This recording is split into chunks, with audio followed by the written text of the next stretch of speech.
Haya mtazamaji, tunaendelea mbele kwenye episode ya 14. Haya utakumbuka basi kitu ambacho alikuwa anahangaika nacho muda wote Master Fu Hongxue ilikuwa ni kupata mlango wa kutokea, wanauita Heaven Gate. Kwa hiyo ameutafuta kweli. Sasa ni jioni, ni usiku, yani maana yake kule ndani lazima utumie aina fulani ya taa ndio unaweza kupita kwenye kona. Sasa unaweza kuona akafika mahali fulani pamekaa tofauti kidogo, lakini alihisi kwamba hapo kuna kama mlango. Katika kusukuma akafanikiwa kufungua hapo.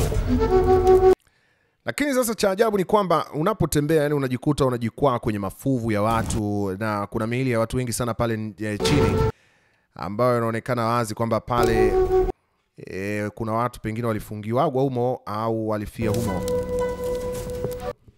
Basi akaanza kutafuta. Mzee akaja kumwambia usiogope kijana. Hapa kuna maiti nyingi, hao walikuwaga ni masuria wa mfalme Yu. Kwa hiyo wote walifia humo ndani. Umekuja kufanya nini sasa? Hebu niambie. Mwambie lakini mbona jinsi ulivyoniambia na sasa naona ni tofauti? Uncle Chin, wewe si ndio uliniambia kwamba kuna njia ya kutokea wewe? Si ni njia inaelekea upande wa ama ni upande gani? Una akili sana mwanangu. Sasa hebu subiri kidogo wewe. Alitaka kuelekea kule, naona basi Uncle Chi anataka asubiri. Nafikiri siwezi kukuruhusu ukaelekea huko. Mimi nimeshapoteza karibu watu 6. Watu 6 wote wamepotea kivivi wakiwa wanaelekea huko. Namwambia sasa ukiweza kufanikiwa kuchukua mwenge huu katika mkono wangu, nitakuruhusu upite. Kama utashindwa inabidi turudi mimi na wewe tukanywe pombe. Sasa si unataka kupita? Haya, hebu tuone kama utaweza.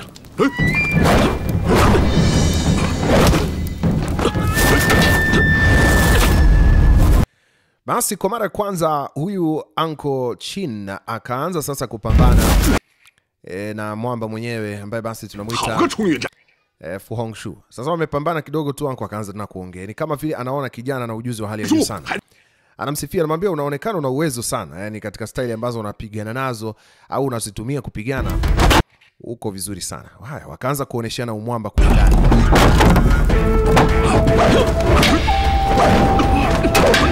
Sasa style ambayo wanapigana ni kwamba kuna kashindano hapo, kwamba mzee alimwambia ikiwa basi nitakunyang'anya mwenge, yani kwamba utaupoteza mwenge kwenye mikono yako, basi ujue kwamba itabidi wewe usiondoke, yani tutarudi wote. Kwa hiyo ni aidha kijana uchukue mwenge kwa mzee au mzee achukue mwenge kwa kijana. Haya, angalia. Mara ya kwanza mzee kama alipoteza. Mwambie kijana, inaonekana staili zetu zote unazijua wewe. Mwambie sawa, atatumia zote ili mradi tunikushinde. Haya basi ngoja tuone mpaka mwisho na mbali. Basi wakaoneshiana pale umwamba kweli. Mapambano yakawa sio ya kawaida. Sasa ndio hivyo, mzee naye anataka kijana asiondoke kwa sababu anataka kupata company. Kijana anataka kuwai, ana mambo yake. Mwambia sasa unajua tulikubaliana mimi na wewe tushakubaliana kama ukipoteza basi inabidi turudi, sasa umepoteza. Mwambie mzee lakini inakuwa sasa. Bwana wewe twende unifuate bana, tumeshakubaliana bana. Basi mzee akumsikiliza tena, lakini akamuomba tena pambano kesho yake. Azafikiria kama kijana kama huyo anapambana na mzee kama huyo na anashindwa pambano, inaonekana mzee pamoja na umri kwenda yuko fiti sana. Sasa tunakuja huku kwa Miss Ma, ameelekea katika lile eneo ambalo basi ni bonde la juu sana, Cloud Valley. Ameenda juu kule kwa sababu aliambiwa hapo ndipo ambapo basi Master Fu alisukumwa na alimwambia ni ndugu yake Chuinon. Alimwambia alimsukumia hapo. Kwa hivyo basi alishuka mpaka huko chini kwenye ile bonde. Yeye anachofanya anapambana ili kumpata, ikiwezekana kama atampata Master Fu.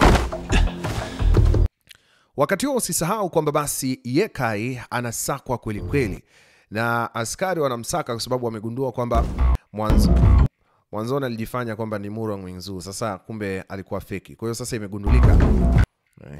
Sasa anatafutwa kweli. Kwa hivyo sasa hivi anatembea kwa kujificha ficha. Kumbuka wakati fulani alipoenda kule kwenye ile Cloud Valley, alikutana na mwanamke fulani. Alafu likazuka kama vumbi na nini, hakumuona vizuri alivyoondoka. Sasa ameingia mtu hapa anaitwa Shensani. Sasa huyu mwanamke akaanza kuuliza, "Wewe vipi? Mbona umeingia chumbani kwangu? Wewe ni nani?" Akataka kuita walinzi. Akamwambia, "Nimekurudishia hiki kitambaa chako hapa." Ni renzo ren la. Itakuwa umenifananisha. Akamwambia, "Siwezi kukufananisha. Wewe si ni mke wa Ma Kongqun." Hasa kitu gani kingine ambacho ni nani mwingine anaweza kuwa na vitu vya thamani kuliko wewe? Nimesha kuambia bwana, mimi sio vya kwangu. Hebu ondoka tafadhali. Nimesikia nafikiri mara ya mwisho kusikia kuhusiana na habari za Fu Hongxue.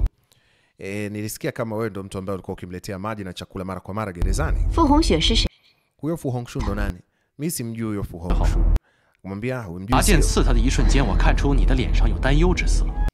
Nilisikia hata wakati kumetokea pambano la Miss Ma na Fu Hongxue ulikuwa na wasiwasi sana.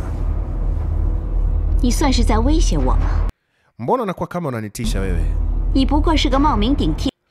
Yaani wewe ndio fake ambaye umefeki, wewe ni nani na saizi kila mtu anakutafuta.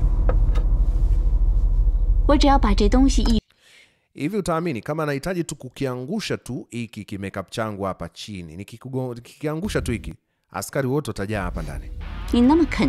Jamaa akasema wewe angusha tu. Mwambie unajua kiukweli ni kwamba nahitaji kuelewa zaidi Fu Hongxue yuko wapi. Akasema mimi nimeshakwambia simjui.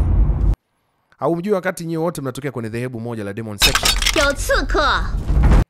Alitamka kidogo tu kwa sauti, sio hata ya kwa nguvu, kwamba askari, pana jambazi hapa. Askari wote wanaambiwa wanaelekea upande huo. Sasa mwanamama huyu ndo inasemekana ni mkewe na Ma Kongqun. Ma Kongqun ambaye ndiye baba yake mzazi kabisa na Miss Ma Fangling. Sasa tunaendelea mbele. Angalia sasa alivyotimuliwa mbio baada ya kutoka pale ndani. Anatimuliwa mbio sio kawaida, anatimuliwa mbio kulikweli. Basi ndio hivyo, akawa anachomoka, anatembea na kimbia. Askari nao wanamtimua hivyo hivyo. Ni usiku, kila mtu yuko na mwenge wake pale. Wewe simama hapo, wewe simama hapo. Basi akaelekea kule alikojificha mara ya. Basi ilikuja taarifa kwa mwamba mwenyewe ambaye ndio Murong Mingzu halisi. Hii taarifa inasema kwamba wamefanikiwa kumpata Haya, harakisheni nendeni mkazunguke mlango wa mbele. Hakikisheni pia mnawaarifu walinzi wengine wote. Hawa washenzi kabisa hao. Imewezekana vipi hawakumuona? Alafu msisahau kumwambia pia yule mshenzi mwingine Gongsan. Gongsan ni bodyguard wa Miss Ma, kwa hivyo anataka mtengenezee kitu fulani. Gongsan aweze kushughulika na jamaa. Yeye mwenyewe anajua hamwezi kabisa mwamba mwenyewe yika. Hivyo nadhani anaweza tu akaja sehemu kama hii akaingia afu akatoka tu anavyotaka. Sasa ngoja nitamfundisha adabu. Yaani lazima atapata maumivu. Alafu kingine hasa huyu mwanamke naye atake atakula. Amemwambia sa Gongsan mambo yake. Mwambie yaani nataka nimtoboe matundu huyu mkamate bwana. Gongsan akamwambia bosi, hata usijali. Mimi nitamkamata na si nitamsamehe.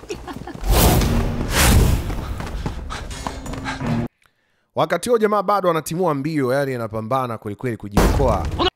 Yuko speedy. Sasa wakati anakimbia design, akafika sehemu ambayo ni kama kila upande alikuwa anazungukwa. Sasa Gongsan akasema ngoja tuone utachomoka vipi hapa. Ina maana umeshasahau tuliwahi kunywa pombe mimi na wewe pamoja?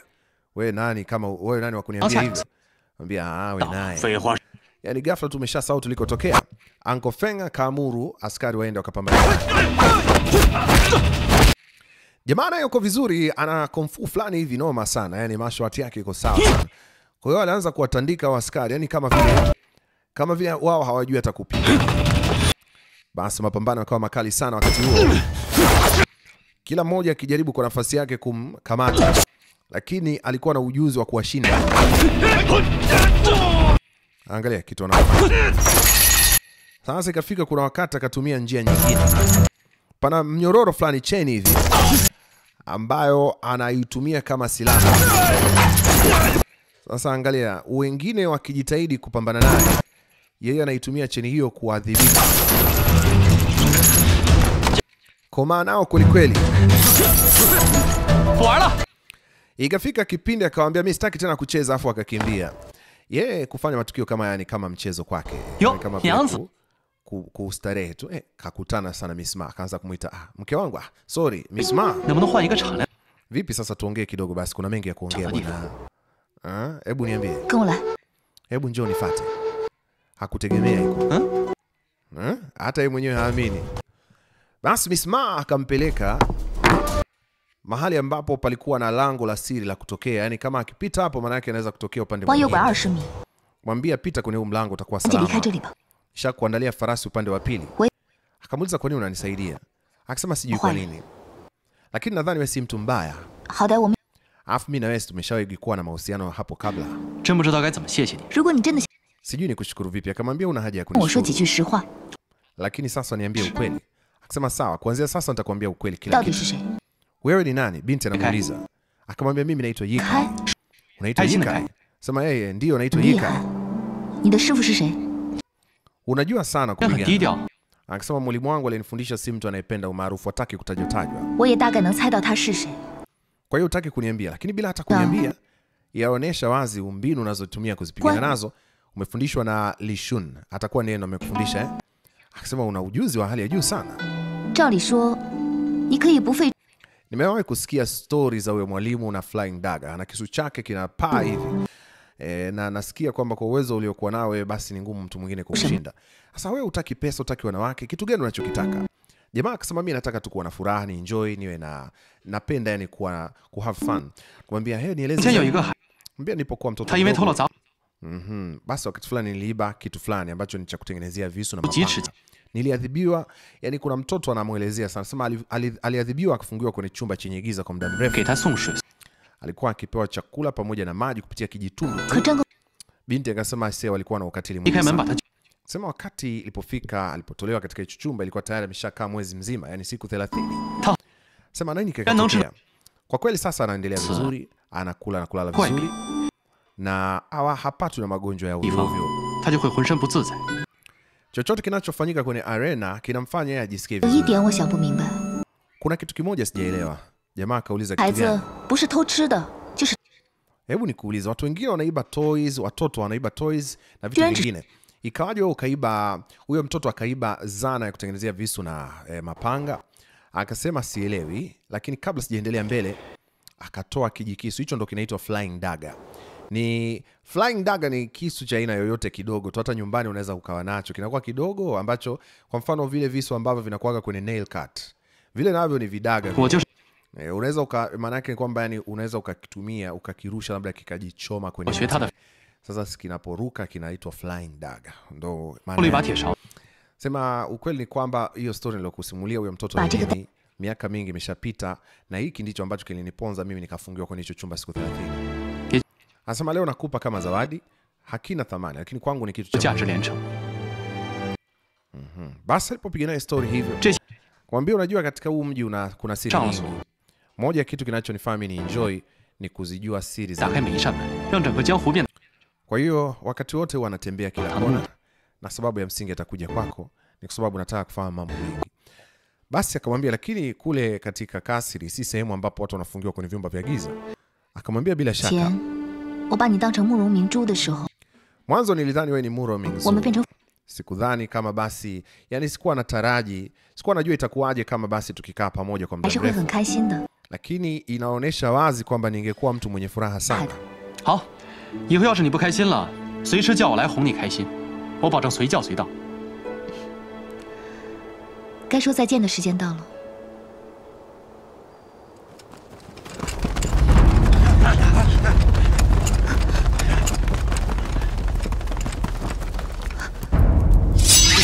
抓住叶开，别让他跑。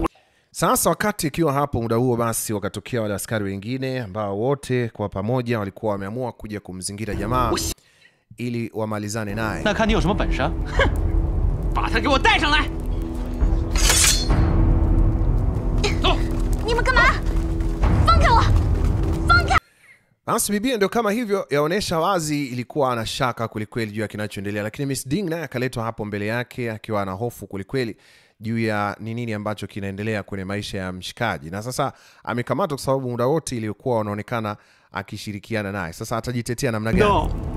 我要是把这么一个水灵灵的小丫头，哎，丢进去了，你想想会怎么样？